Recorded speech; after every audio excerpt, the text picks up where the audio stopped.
आज भगवान श्री कृष्ण के नाम का गुणगान करते हैं।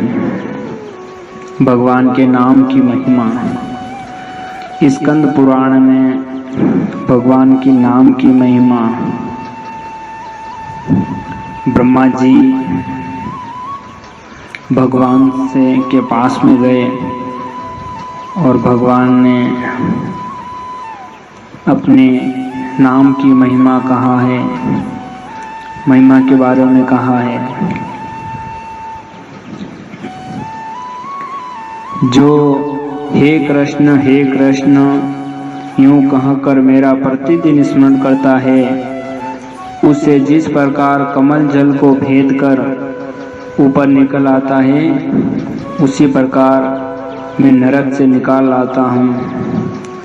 जो विनोद से, पाखंड से, मूर्खता से, लोभ से अथवा छल से भी मेरा भजन करता है, वह मेरा भक्त कभी कष्ट में नहीं पड़ता। मृत्यु काल उपस्थित होने पर जो कृष्ण नाम की रट लगाते हैं, वे यदि पापी हो तो कभी यमराज का दर्शन नहीं करते। पूर्व अवस्था में किसी ने संपूर्ण पाप किए हो, तथापि यदि वह अंत काल में श्री कृष्ण का स्मरण कर लेता है तो निश्चय ही मुझे प्राप्त होता है।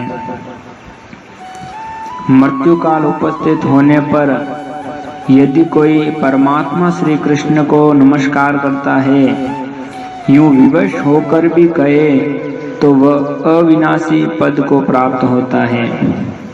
जो श्री कृष्ण का उच्चारण करके प्राण त्याग करता है, उसे प्रेतराज यम दूर से ही खड़े होकर स्वर्ग में जाते देखते हैं। यदि कृष्ण कृष्ण का उच्चारण करता हुआ कोई शमशान में अथवा सड़क पर भी मर जाता है, वह तो मुझे ही प्राप्त होता है, इसमें संशय नहीं है। जो मेरे भक्तों का दर्शन करके कहीं मृत्यु को प्राप्त होता है, वह मनुष्य मेरा स्मरण किए बिना भी मोक्ष प्राप्त कर लेता है। बेटा, पाप रूपी प्रज्वलित अग्नि से भय न करो, अग्नि से भय मत करो। श्री कृष्ण के नाम रूपी मेघों के जल की बूंदों से उसे सींच कर बुझा दिया जाता है। तीखी दाढ़ों वाले कलिकाल रूपी सर्प का क्या भय है। श्री कृष्ण के नाम रूपी ईंधन से उत्पन्न आग के द्वारा वह जलकर नष्ट हो जाता है। पाप रूपी अग्नि से दग्ध होकर जो सत्कर्म की चेष्टा से शून्य हो गए हैं, ऐसे मनुष्य के लिए श्री कृष्ण के नाम स्मरण के सिवा दूसरी कोई औषधि नहीं है। जैसे प्रयाग में गंगा, शुक्ल तीर्थ में नर्मदा और कुरुक्षेत्र में सरस्वती है, उसी प्रकार सर्वत्र श्री कृष्ण का कीर्तन सब पापों का नाश करने वाला है। संसार समुद्र में डूबकर जो महान पापों की लहरों में गिर गए हैं, ऐसे मनुष्य के लिए श्री कृष्ण स्मरण के सिवा दूसरी कोई गति नहीं है। जो पापी हैं, जिनमें श्री कृष्ण स्मरण की इच्छा नहीं है, ऐसे मनुष्य के लिए मृत्यु काल में तथा परलोक की यात्रा के समय श्री कृष्ण चिंतन के सिवा दूसरा कोई पाते राह खर्च नहीं है। बेटा, जिस मंदिर में प्रतिदिन कृष्ण कृष्ण का कीर्तन होता है, वहाँ गया, काशी, पुष्कर और कुरुक्षेत्र आदि सभी तीर्थ हैं। उसी का जन्म और उसी का जीवन सफल है तथा उसी का मुख सार्थक है, जिसकी जिहाँ सदा कृष्ण कृष्ण का कीर्तन करती है। जिसने एक बार भी हरि इन दो अक्षरों का उच्चारण कर लिया, जिसने एक बार भी श्री हरि इन दो अक्षरों का उच्चारण कर लिया, उसने मोक्ष की ओर जाने को कमर कस ली है। समस्त पापों को भस्म कर डालने के लिए मुझ भगवान के नाम में जितनी शक्ति है उतना पातक कोई पातकी मनुष्य कर ही नहीं सकता। कृष्ण कृष्ण के कीर्तन से मनुष्य का शरीर और मन कभी मलिन नहीं होता, अपवित्र नहीं होता। जो भगवान का कृष्ण कृष्ण का कीर्तन करता है तो उसका कभी मन मलिन नहीं होता, उसे पाप नहीं लगता और उसे विकलता भी नहीं होती। जो श्री कृष्ण नामोच्चारण रूपी हितकर शब्दों का कलयुग में त्याग नहीं करता, उसके चित्त में पाप रूपी रोग नहीं पैदा होते हैं। भगवान का नाम हितकारी है, इसलिए उसका उच्चारण करा जाए। श्री कृष्ण नाम का कीर्तन करते हुए मनुष्य की आवाज सुनकर दक्षिण दिशा के अधिपति यमराज उसके सैकड़ों जन्मों के पापों का परिमार्जन कर देते हैं।